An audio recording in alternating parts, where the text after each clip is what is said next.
Characters. Who are they? What are they? Who will they become? So much goes into the creation of a character, their backstory, culture, beliefs, image, eye color, description, personalities, and so much more.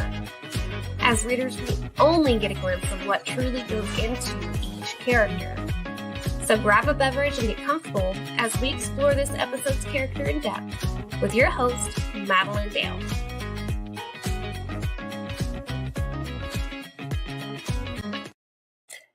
Hey guys, welcome to this week's special edition episode of Character Driven. So things are going to go a little different tonight. Instead of a guest, we're going to be getting all of the readings. Sit back and enjoy listening to these authors. Give us a look into their books. And if you were torn before when you watched the episode featuring them, hopefully this will help you make the decision to buy the book, because these books are amazing, these characters are amazing, and every one of these authors has put so much into their work.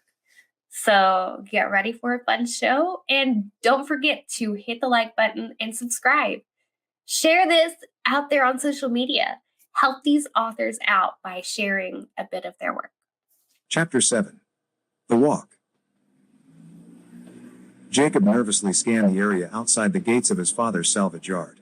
He adjusted his glasses with his index finger. After he verified that the coast was clear, he motioned with his hand for Adiola to follow him. She boldly emerged from the gate.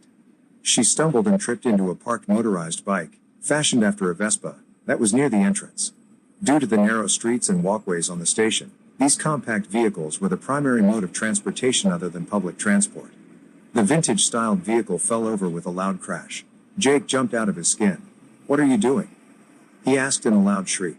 "I thought you were a trained warrior." Adiola became visibly annoyed.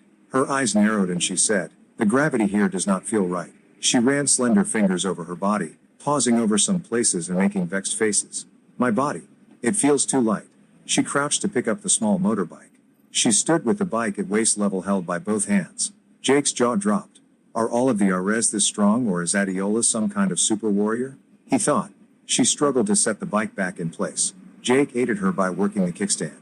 Without a word, they started walking towards town. "You're going to love Sebastian's. It's the best pizza in the galaxy." Adiola looked at him in awe. "You have tried all of the pizza in the galaxy? That is quite a feat to achieve at such a young age." Jake thought about correcting her assumption, but the look of admiration plastered on Adiola's face filled him with an unearned pride that he wanted to bask in a bit longer. So he just rolled with it and led the way. The streets weren't too busy around this time. There were clusters of human forms, but not enough to cause cautious movement. Lunch hour was over for the locals, so everyone was either back at their jobs or rounding up their errands. Students were still in school, eagerly waiting for the closing bell. They made it to Sebastian's shop without incident.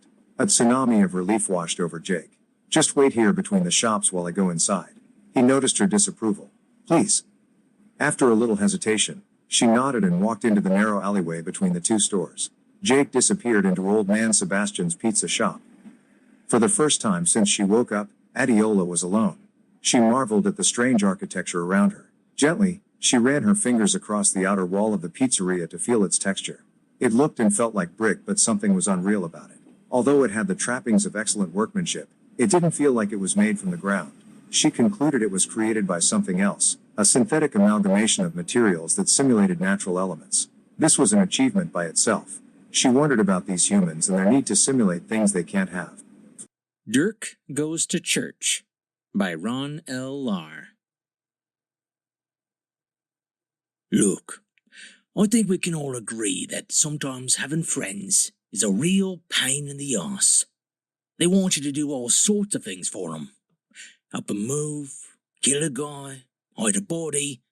As a professional thief, they've wanted me to steal something for them. And once I had a friend go so far as to request that I go to church with them, which is, in my opinion, the worst of all, since I'm not really a church guy. I tend to avoid churches unless I'm stealing something valuable from them. and that's usually risky. My friend Vone and I were having a drink at a tavern near the Temple of Kefnak, who's the god of war, and battle, and fighting, and probably of arguing too. That just happens to be the god that good old Vone worships, and also serves as a priest for. There were lots of other Kefnakian priests also drinking there, which prompted me to decide not to drink very much, because mouthing off about Kefnak would be dangerous there. And when Vone started talking about his god, it was already hard enough for me to keep my mouth shut. If he wasn't such a good friend to have in a fight, I would have let my friendship lapse long ago, thanks to all the gods talk. But, hey, nobody's perfect, and he never turns down a chance for action, especially when it's likely blood will be spilled, which has come in very handy for me over the years. He was wearing his usual Kefnakian cleric robe, which is bronze-coloured, of course, and since this was just a friendly drink, he wasn't wearing his usual chainmail shirt under it, although I was betting he had some strategic bits of leather covering important places, since he's always looking to worship his crazy god by fighting someone. You know that Kefnak's our priest for all Mandolo is chosen by combat, right? Vone said, green eyes blazing from his big brown head. By which I mean to say he's of Orcan descent, so he has brown skin. I'm Mendolan, so I'm grey, like most of the people from Anstron. Not that I look down on the Orcan, at least not any more than I do anyone else. I'd like to think I dislike everyone the same amount, whether they be Mendolan, Orcan, elves or dwarves. I'm just a really fair guy. I shrugged as I took a small sip of my crappy red wine. I guess so. He smiled and nodded. Great. Well, every year they hold the combat in a different city. This year, it's here in Anstron. He paused, obviously expecting me to say something. So I did. Wow, that's nice. Come on, it will be quite a spectacle. Over 1,000 priests of Kefnak fighting for the high priestship. It is so inspiring. He raised his eyebrows at me, waiting.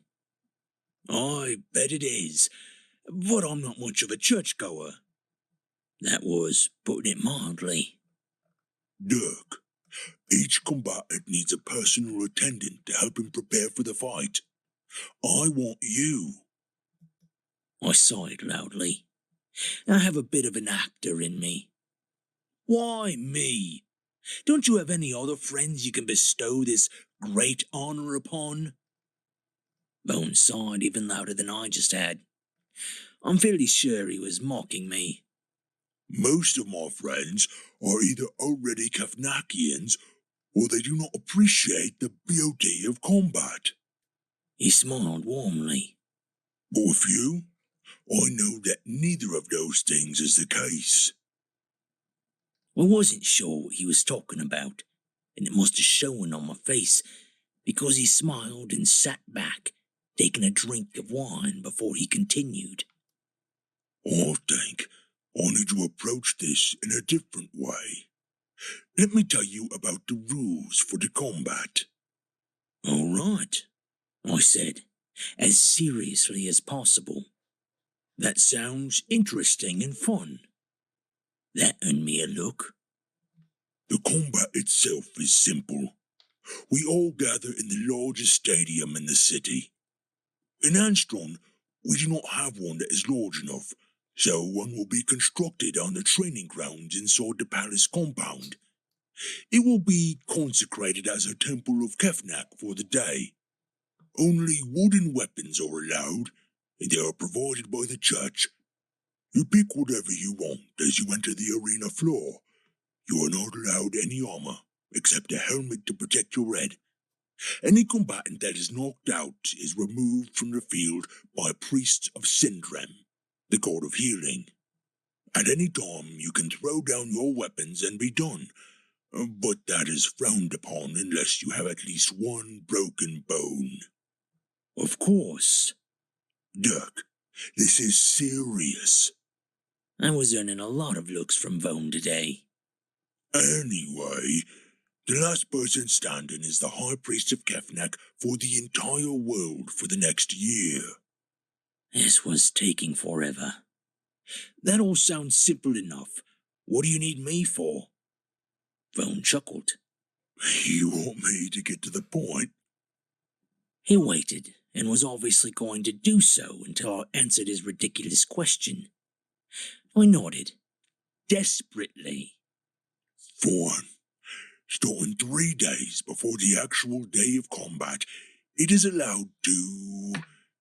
He paused, as if searching for the right words. Arrange for competitors to become unable to participate. What? You mean like kill them? You need a bodyguard? Religions can be scary. Vone's eyebrows rose in surprise. No, not kill them. Not exactly. Just ensure they are unavailable to compete. I nodded again, even though I still wasn't sure exactly what he meant. So, kidnapping, accidents, that sort of thing? He shrugged and took another slow sip of his wine. Basically. Okay. A muted sound reached their ears, and Judith pointed abruptly to the round holes in the wall. "Take a look," she said. Deirdre crept over to one of the holes and did as she was instructed. Sitting slightly below her vantage point was an assembly of men and women around a large, ornately set dining table. They were talking in loud voices, making no effort to be quiet. "So where are they?" asked a russet-haired man with a look of perpetual boredom on his face. "How long does it take to fetch someone?" "Lord Jasper of Ganley Keep," whispered Judith in Deirdre's ear. "Quite the scoundrel. Not someone to tangle with. He is a lot more aware than he appears." A woman with sandy blonde shoulder-length hair and piercing blue eyes made an exasperated sound. She appeared to be about Deirdre's age and was dressed in royal blue with lighter blue lace at the throat and wrist. She set down her glass with an overly loud thump and glared at Jasper. "My lord," said the lady Deirdre has been through some very hard trials as of late, some of which are potentially linked to your house and your father. She has every right to be late if she so chooses." Jasper lounged in his seat, one arm thrown over the back of the chair, the other raising his half-drained wine glass to his lips. In contrast to the black velvet doublet and pale face, the red wine possessed great vitality. Draining the goblet, he set the heavy crystal down hard, echoing the lady's action. "What my father does or doesn't not do is of no concern of mine. The house of Ganley can rot for all I care. My father is more content to rule his domain, and he tells me little of it.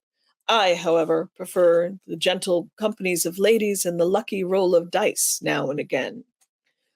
Deirdre watched the red-haired man with a combination of amusement and concern as a servant hurried to refill his glass. She had seen men like him before. This Jasper Ganley was a great actor, but something in his attitude made her wonder what his real motives were. Was he here to spy for his father? What was his real agenda? The lady in blue spoke again, her whole attitude one of anger. "It is no surprise to you that your father is not well loved by any in this company," she snapped. "However, like it or not, you still have the job to act as emissary while you are here. What you do in your spare time is none of our affairs." "Hear, hear," spoke up a thin man dressed in green. "I must agree with the Lady Lorelei. None here need to be reminded of your hobbies. What all of us are concerned about is that your family may be involved in this attack." His words had risen to a crescendo, and when he was done, the air rang momentarily, leaving a brief, uncomfortable silence. Lord Jasper leaned forward and folded his hands in front of him on the table and looked at the speaker long and hard, a half sneer twisting his face. "Do you believe for 1 minute, Lord Percy, that Lady Deirdre, a half-spawn bastard of some backwood farm in the mountain reaches, this unlanded lady, that Minotaur lover, could save anyone, much less herself? If my father's wolves had attacked her, which I very much doubt, she would be dead by now. Dark wolves indeed," spat Lord Jasper. He raised his glass and drained it, slamming it angrily on the table again. Deirdre stared at him aghast. Nerfal had warned her that people might think of her in such terms, but this was the first she had heard it spoken. She was shocked, however, that he would try to discredit her and imply that she was in no mortal danger. That was akin to tossing her to the very wolves that she had avoided. "We should get down there," said Lady Judith softly. "This could get out of hand." Deirdre let Lady Judith guide her back to the door, and after closing it behind them, they went swiftly along the corridor to the staircase. Lady Judith lifted the hem of her skirts and fairly flew down the stairs, forcing Deirdre to do the same in order to keep up.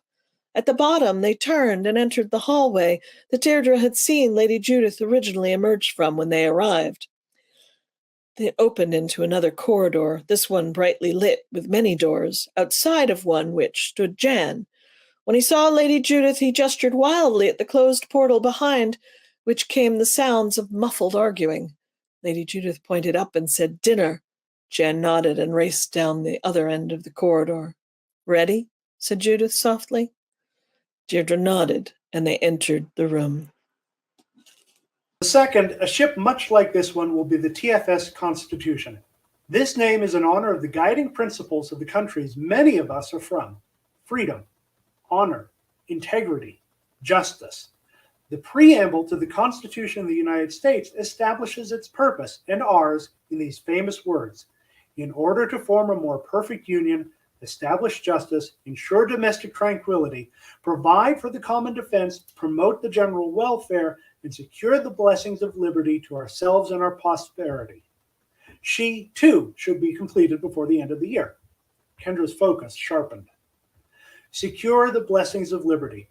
That phrase has a special meaning to me now, after the attempts to strip them from me. I found out 7 months ago that I am an enhanced human. My mother was a test tube, my father was a knife. I was designed, not randomly created. I never knew my host mother, who suffered a terrible accident before I was born and died recently. My adoptive parents never knew my background. I never knew. But someone did.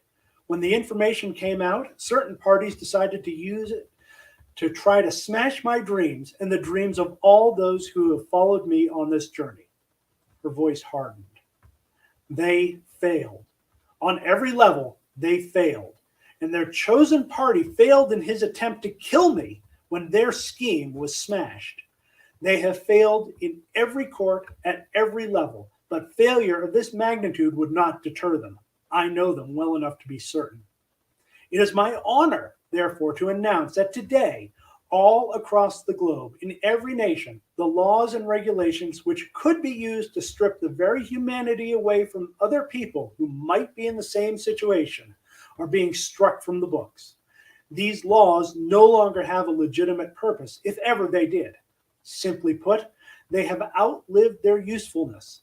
This would not have been possible without this tireless effort of honest and decent politicians the world over and their commitment to the same goals which the Federation pursues. She ignored the ruba from the people on the bridge. It gave her an idea of the likely reactions in the audience, and so far, so good. Today, I also have the honor to announce the finalization of a treaty between the Asteroid Miners Guild and the Terran Federation. This treaty establishes, among other details, a policy of mutual defense between us. The intent is to incorporate the Guild into the Federation and begin to transform from a simple exploration organization to a proper star nation. We welcome our new friends in the Guild into the Federation and are excited to see how they can help us achieve our goals. Kendra paused for a deliberate breath. Finally, to the Solarian Union, and specifically to Artemis, let us stop this foolish conflict. We have both lost far too many people, wasted far too much time. Together, we could be stronger and more capable than either of us are separately. I call upon the Primus, Vasilia Newling, personally. Meet with me, one-on-one. Talk to me. See if we can settle our differences peacefully. She peered directly at the camera as if speaking to a single person. Vasilia, I am not your enemy. If you think I am, let me change your mind. If I have offended you, let me apologize. If there is something else you need from me, tell me, and we'll talk. This war needs to end before more of our people are hurt. We gain nothing by it. Her tone lightened. My friends, join us. This adventure is just beginning. Together, we can bring a new hope to a tired world. Changes have happened. More will come. Be part of the change. She froze with what she hoped was her most sincere and open expression. And we're clear, said Susanna. Are you insane, said Allie. Meet with that snake? Sweetheart, this may be a little too far. Admiral, who's Vasilia Newling? The last was Susanna. Hold on. Allie, I won't do anything until we work out all the details, even assuming she accepts the meeting. Cass, everything I do is a little too far. Susanna, I'll be happy to answer your questions in the conference room in 5 minutes. Wait. You've got a boyfriend? The steak, rare, almost blue, hovers near my lips, skewered on the end of my fork. Here's me thinking I'm succeeding at a first date, and Rosa drops this bombshell in the middle of the main course. Had, Rosa clarifies, and I stick the meat in my mouth to hide the grin attempting to bloom on my face. I chew to keep my jaw busy. What? You think just because Nick Holleran isn't in the picture, I'm sitting at home, leaping at my cell every time it vibrates, hoping it's the mysterious paranormal investigator? I thought you knew me better than that, Nick. A trap. I glance at Diana, and she's fixed on me with that stare of hers. 15, but she knows one wrong syllable from me could spell catastrophe. So I bide my time. Grabbing the bottle of red, did I mention how expensive it is? I refill her glass. Mine too. I even give my wrist a little twist at the end, making the rim neat, all professional-like. I catch Rosa's eye, and the grin makes its triumphant appearance. Don't give me that look, Holleran, she says it a little pouter, but her smile's twinkling at me. Still think you're a charmer, huh? I shrug and spread my hands. Hey, I'm just trying to be honest. And the fact is, you were never really one to pine. If I'm acting like a schmuck, why wouldn't you live your life? No matter what happens, I know we'd still be friends, eventually. Rosa considers me. I gulp down my steak and my ego. It's hard, dating people who don't know the real world works, you know, she says, mimicking my voice. Yeah, I said that once or twice. A good excuse for acting like an ass. Not really. Only girl I dated, I told the truth. Figured I owed that much for taking a chance on me. In the corner of my vision, Diana sighs and nods. Gotta admit, the kid's real helpful. Rosa leans her cheek into a fist and taps one finger on the table, frowning at me like I'm a puzzle she hasn't figured out how to solve yet. It's just a matter of time. Who's helping you? Shit. I can only blink and give my head a confused wobble as my mind goes into a blind panic. I don't want to even look in Diana's direction. I rub at the back of my neck. Well, let me guess. Some kind of fairy, right? A nymph. Or like a vampire, maybe. Rosa considers, then shakes her head. No, too toxic, right? Maybe you just started listening when Ruby speaks for a change. I hold my hands up. You got me. Rosa contemplates her nails. My compliments to your instructor. I'd give this date a solid 8 out of 10 so far. I lean forward. So what did I lose points on? Rosa smiles, arches an eyebrow. Man, do I want to kiss her. You want your feedback now? We're not even at dessert yet.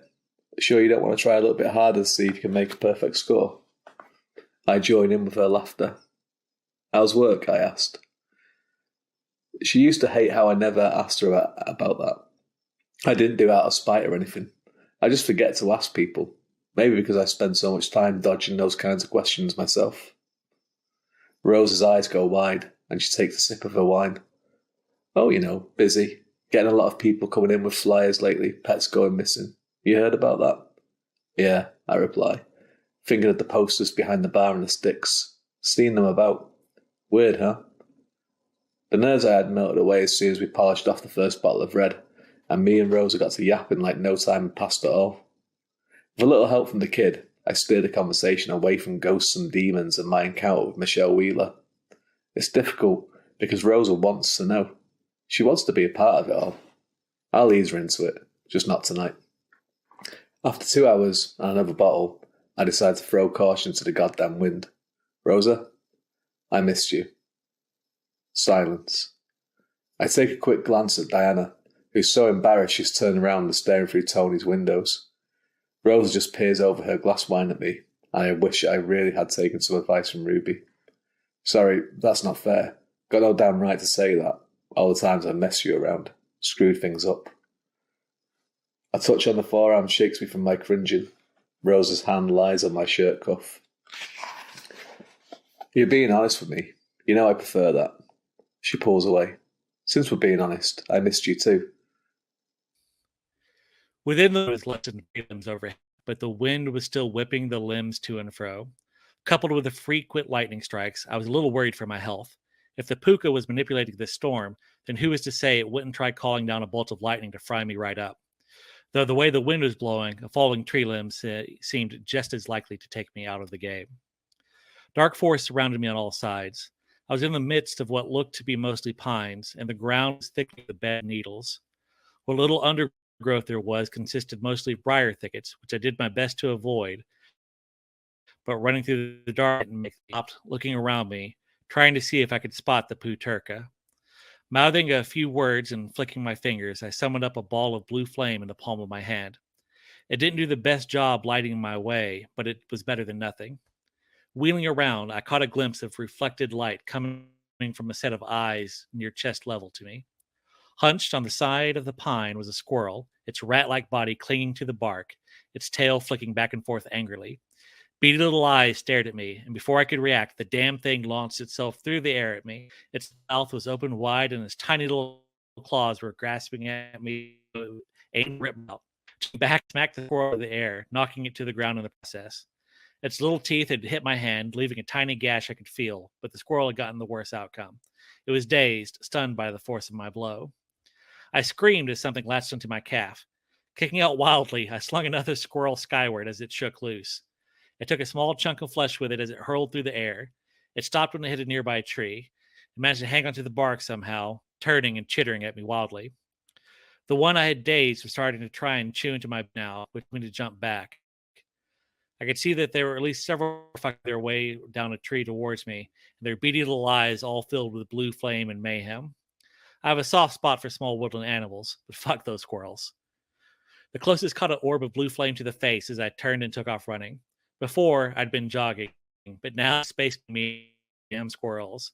I called up another orb, feeling it burn through more. I got my carefully recorded drug-fueled power. Turning a squirrel into a tiny bonfire was one thing, but doing the same thing to a forest worth of squirrels? Well, I'd need a lot more drugs. And it suddenly occurred to me that I had left my box of Oblivion in the van beneath the seat. A quick glance behind me showed the squirrel BQ was sputtering out. The tiny rodent had not provided much fuel for the magical flames. In the dying glow, I could see at least a dozen or more squirrels and wood rats go scuttling past. Well, that's not good, I muttered, my smoker's lungs protesting at the wasted breath. Fairwind entered the wyvern's eyrie and noticed Prince Valian sitting at a table. Walking over, she sat down and motioned Braxlow to do the same.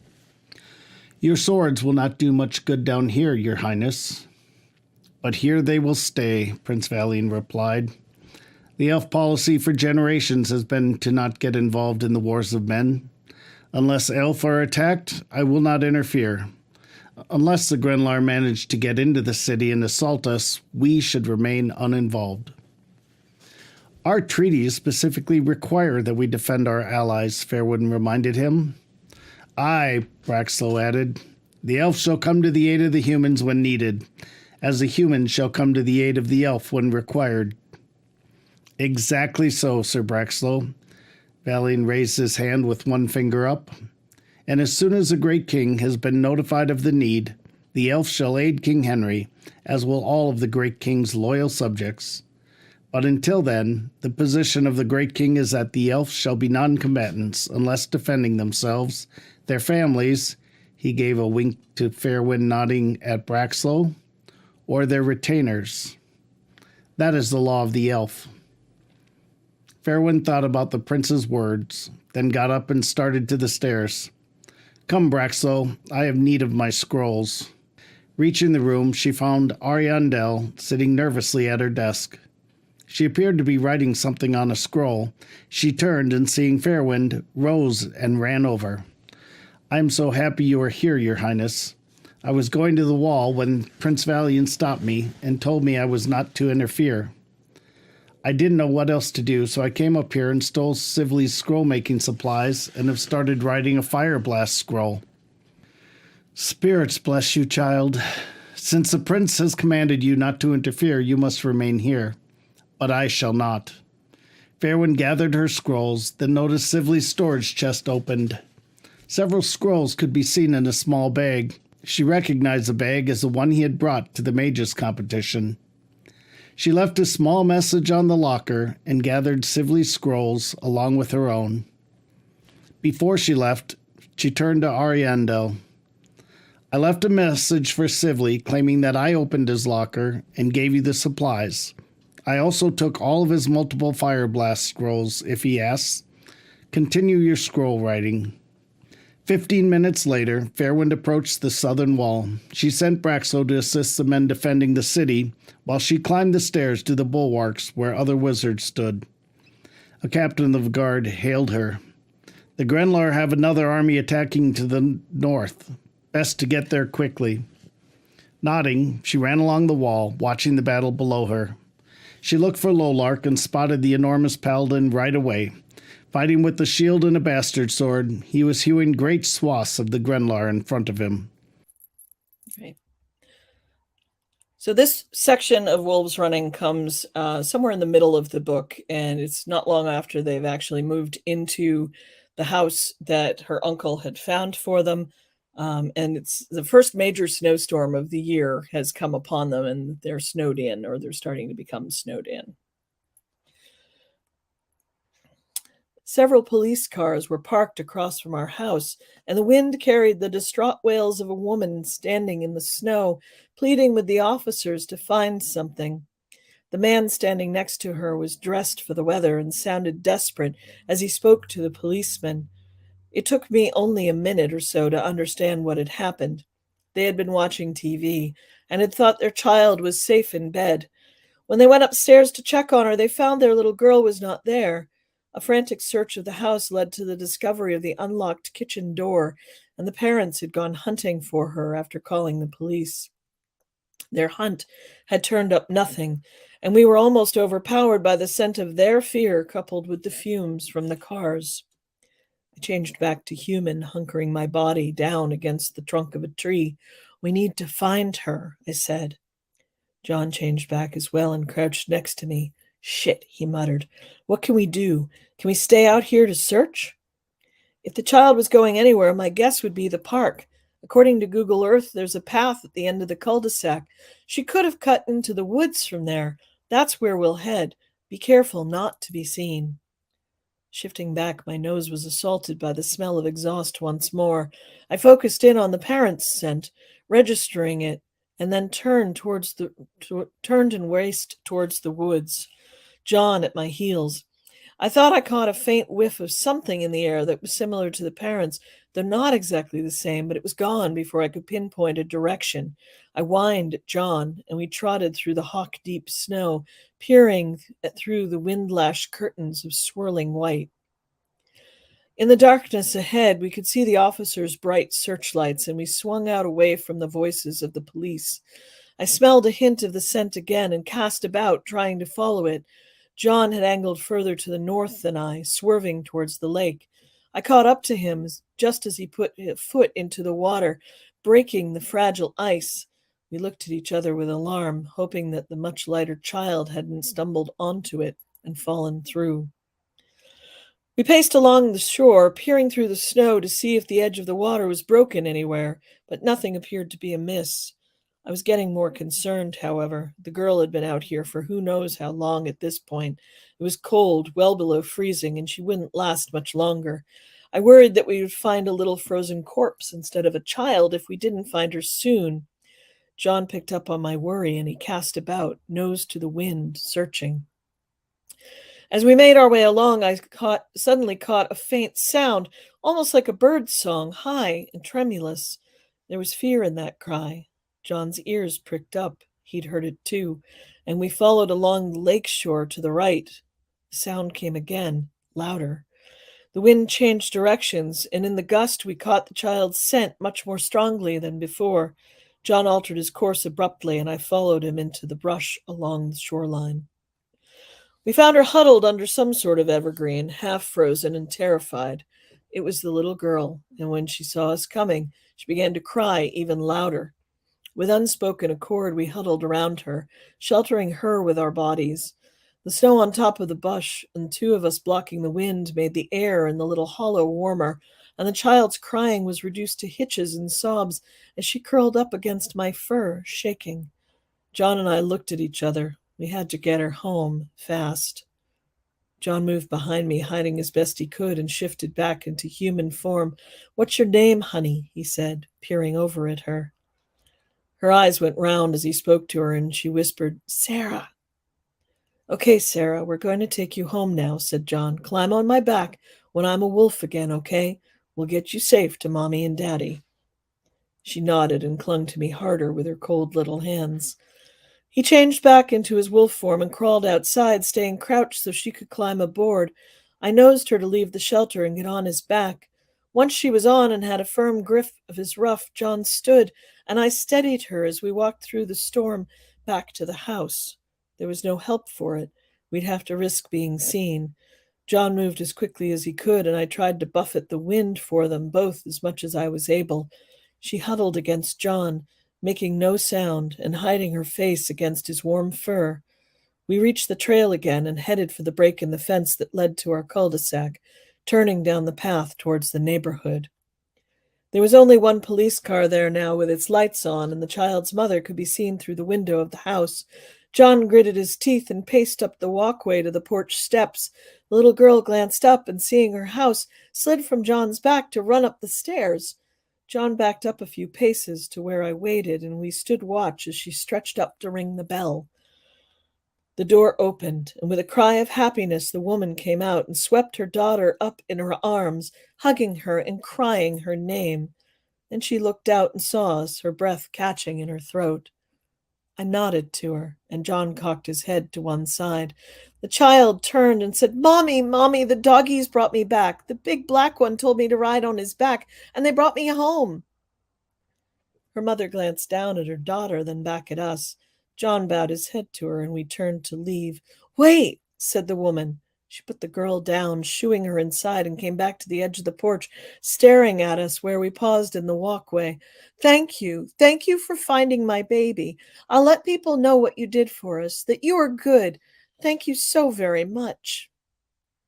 John grinned a really goofy grin at that and wagged his tail, after which I head-butted him gently and we raced off into the snow as we heard the police returning from their searches down the trails. John and I headed towards the lake and ran a good mile to the right down the paths, then turned and made our way back to our own yard. We leapt the fence again and raced up to the porch, where I changed back long enough to let us in and locked the door. John trotted upstairs. I reverted to wolf form and curled up on the couch in the living room to watch the action across the street. Moments later, John joined me, dressed in his sweatpants and sweatshirt. Not long after, an ambulance arrived. The little girl was probably okay. She'd had the presence of mind to put on shoes, at least. And when the ambulance left, no one went with it, so I guessed it was all right. Finally, I had warmed up enough to become human and fetch my bathrobe. I put on the kettle making a mental note to thank Kathy for adding it to the list, and found a box of cocoa John had stuck into the carriage while we were shopping. While the water heated, I ran upstairs to find something warmer than just my bathrobe to wear. The kettle was whistling when I came back downstairs, and I made a cup of cocoa for myself and John before joining him. We stood looking out the window at the neighbor's house as the police finally left.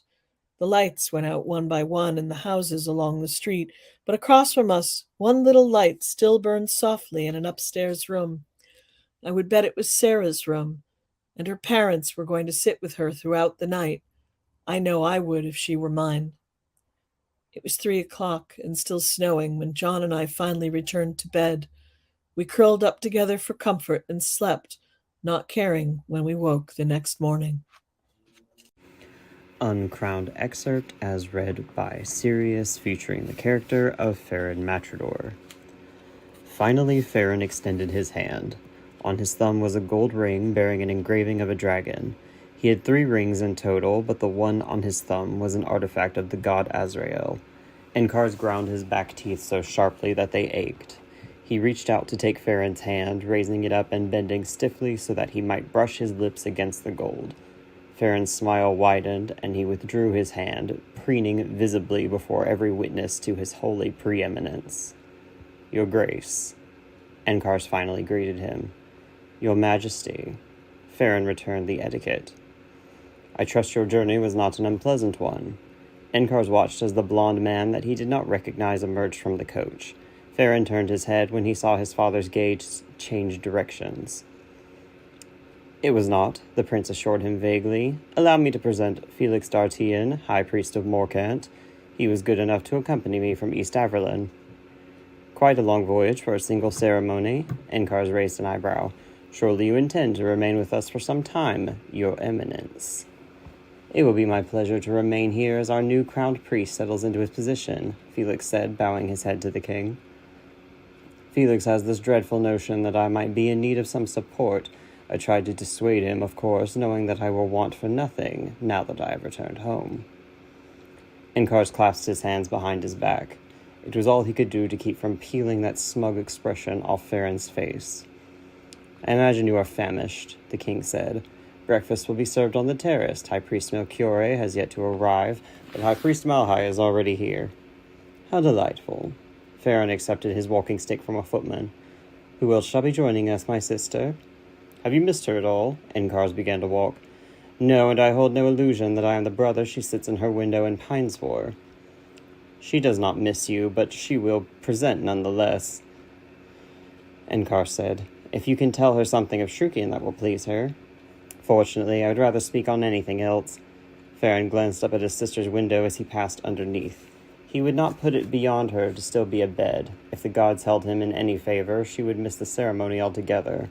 All right, this is the introduction to the declawed reptilian engineer species, Songhar, named Casil, from Signal Out of Space, Book 1 of this fine crew.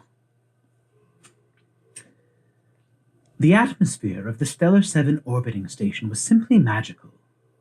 I experienced a symphony of different voices, the screeches and clangs of moving metal, and disparate bodily functions of more spacefaring species that I knew how to name.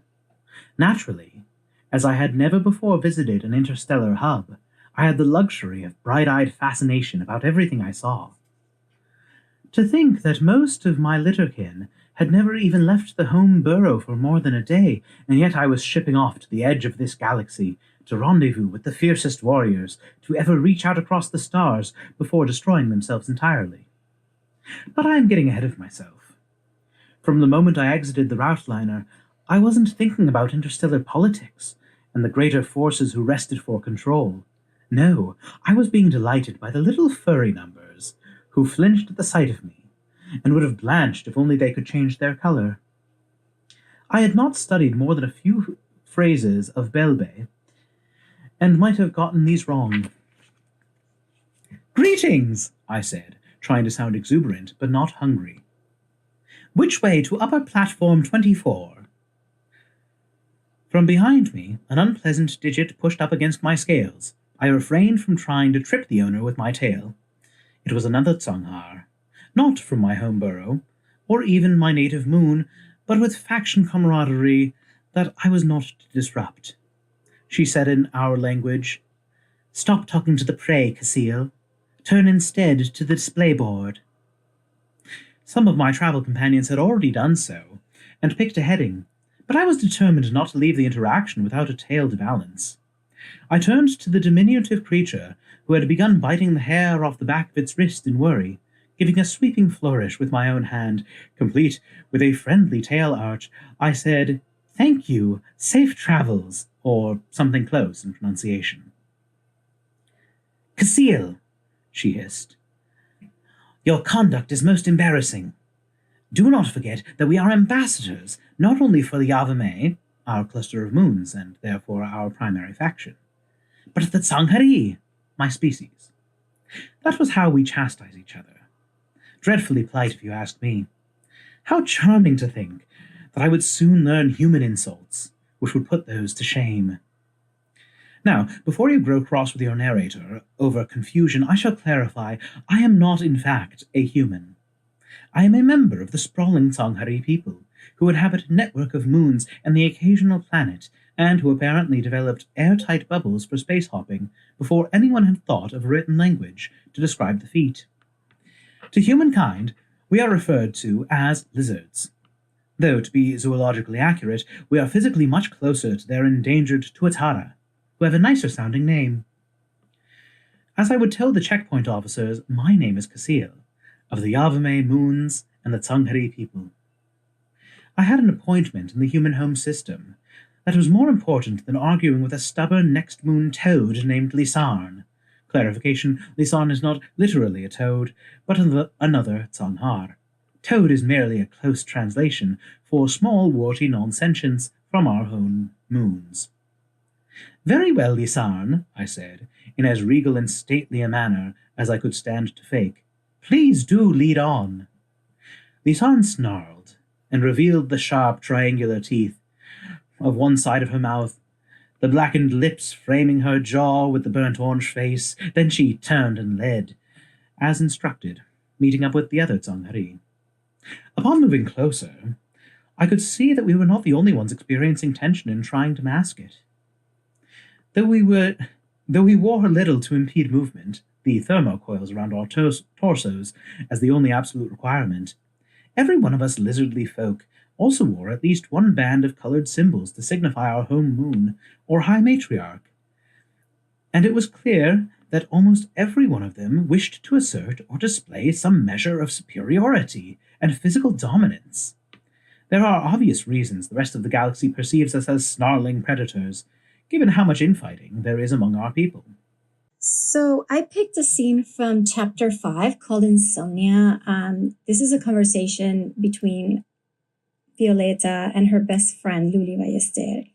And in this scene, both women are kind of observing Santos from a distance and in a way kind of plotting his what's going to be his social life. I picked it because it seemed interesting to pick a scene in which the main character is being discussed by two of the characters.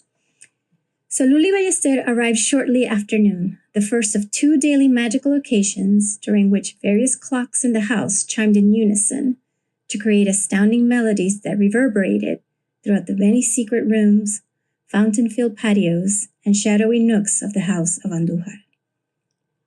"You do know Adita Betancourt is in town," Luli said right as Violeta took her celebratory sip of champagne, and then she simply looked on as her friend nearly choked on it. "Yes, decided to come out of hiding. You will run into her at every formal party this season," Luli sentenced. "Every single one." "That whole story business," Violeta grumbled as she fanned herself more vigorously. "She shouldn't really take it so badly. I would consider it an honor to lose a fiancé to you." Let's make her a match for her when I'm in town, just so I feel better," Violeta pondered. "Ooh, the two of you in the same room. You should make the social season so very delicious," Luli said, and then spoke the rest covertly under a cough. "That and your crazy cousin coming to one of the parties this year." Violeta shot her a look. I can't tell if you're joking. Why not? You're here now. He doesn't have to just sit here like a spinster rubbing liniment on your madrina's bunions all day.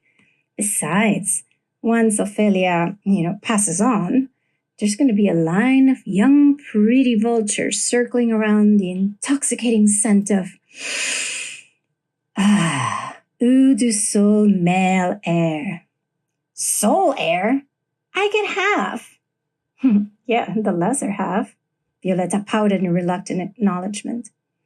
He's terminally ill, Luli, Violeta said. Terminally celibate. Cuidado, Luli warned, spying on Santos thoughtfully through the opera glasses. It's always the quiet ones. This is the second conversation of Hugh Corwin, a ghost, and Manume, goddess of the moon, who share a history. Hugh stayed half past the hour and then slipped out from the party without a soul noticing. He made his way to the brig. He breathed a sigh of relief as he climbed down the steps to her prison, still unseen by any of the crew. He stood in the shadows, watching her by the glow of the flickering lantern hung on the wall. She sat in the center of her cell, drawing invisible circles on the wooden floor. Have you come to gawk? Come to gloat? She lifted her head and smiled, a strange, strained sneer. Her finger continued to make circles on the floor. Oh, it's you. Yes, I don't know why I came. Hugh stepped into the dim light. I just knew I had to come, to talk to you again. Talk to me. Surprise haunted her voice. Then she scowled. Oh, to berate, accuse, denounce. Her finger stopped moving, and her hand closed into a fist. No, just talk. You're not what I thought you'd be. Did you expect fangs? She giggled, an almost childlike sound.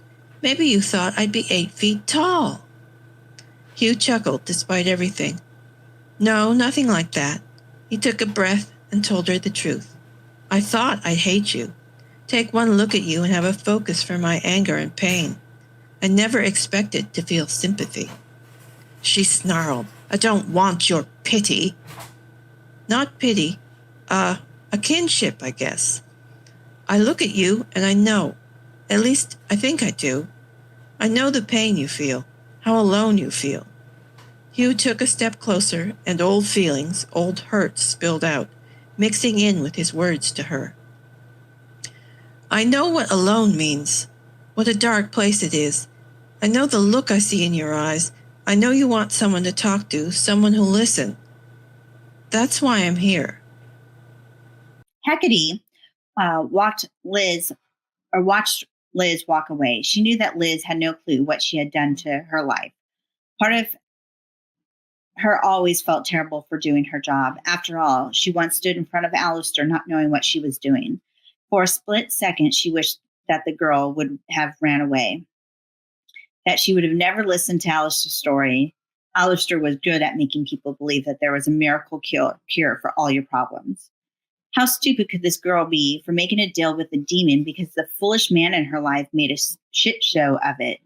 Did she not know that men were the devil and all they would do was make things worse? However, the thought only lasted a moment. Then she reminded herself that this was something that she had to do, something that had to be done so she can get her normal life back. The life that she had before a stupid boy ruined it, just like a stupid man just ruined Liz's. However, she did make the best of it. It took a while to get used to being part demon. Well, just the demon powers, unless she didn't finish the deal. She was still a human, but the power, how they traveled, and whom they worked for were all new still.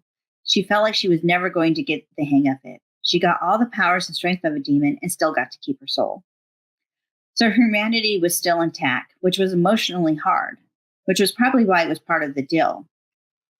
She always thought that Lilith did it to torture her. After all, sentencing others to death to get your freedom was a great way to guilt someone into making no deals and becoming a demon.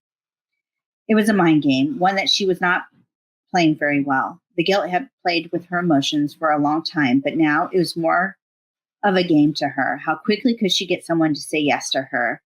and she was proud that she got quicker every time. Time was running out, and if she didn't get quicker and quicker, then she would lose her soul and be a demon forever. That was her nightmare, being locked in this life forever, doomed to take souls, doomed to be a slave, doomed to never have her freedom again. It was time to go, but she didn't want to face the conversation she needed to have with Alistair. Her deadline was coming up. It was happening one way or the other. He avoided the conversation as much as possible. She knew that it bothered him as much as it bothered her. But at some point, they had to talk about it. What was going to happen? They were heading into the unknown, and that made them both scared. She stood in front of the old blue and white colonial home of St. Charles Avenue. The large columns looked like giants holding the wrap-around balcony, just like Hercules had to hold the world on his shoulders. She loved the old home. It was another thing that she had become accustomed to because of Alistair. When she first came here, it felt like a prison. Every time that she would try and escape, some magic popped her right back home. It was not until she accepted that this was her life that she was able to leave the house without being magically transported back. Now, when she looked at it, she remembered all the good memories that Alistair and her had in this home. The image of him bringing her home for the first time, her throwing up from the travel. He was so kind to her, even as she told him to piss off. Then there was the night that she realized that he was not a bad guy and that she should stop being such a witch to him. He had made her dinner and sat there with her, making sure that she got enough. She peered into the large window, looking through the dining room into the kitchen, looking at the man working on dinner. He rushed from oven to the refrigerator and back. His blonde hair flowed behind him like the exhaust of a car. She couldn't help but smile. She knew that he was doing this all for her. Alistair didn't have to eat. Sometimes being a demon had its perks, but he loved making her smile, which she didn't get much of in her old life. Her smile turned into sadness when she thought about the future, because he was not going to be there. She would never watch him make her dinner, never wake up next to him. She would never know when this might be the last dinner together, or last night to love each other. Humans were not supposed to know the demon world. They kept their existence a secret, and any human that even thought about telling people about them always seemed to disappear before the word got out. She assumed that there was going to be some kind of magic that would make her forget about this world. She took a step forward towards the door, but stopped. She realized there was a tear rolling down her cheek. She wiped it away slowly and shook her head. Get a hold of yourself, girl. This is what you've been waiting for. You're almost free. No more dills, no more darkness, no more death. You'll be free to live a normal life, but no more Alistair. Another tear fell out of her eye. She wiped her eyes feverishly. Stop being a sappy little bitch and do what you have to do. That was it. The tear was gone. And she realized that she knew this life would be gone, and there was nothing that she could do to make it stay this way, not without her giving up everything that she'd been fighting for, not without giving up her soul.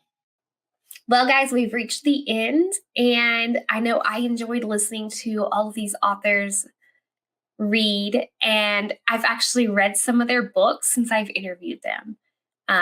You can check out some of those reviews on my blog at my website here. You can check out my stuff, my work, and everything on the blog as well, and stay up to date with what's going on in my world, in my writing life, and get some awesome, cool first dibs on swag, beta copies, and art copies by signing up for my newsletter, which can be found at my website as well.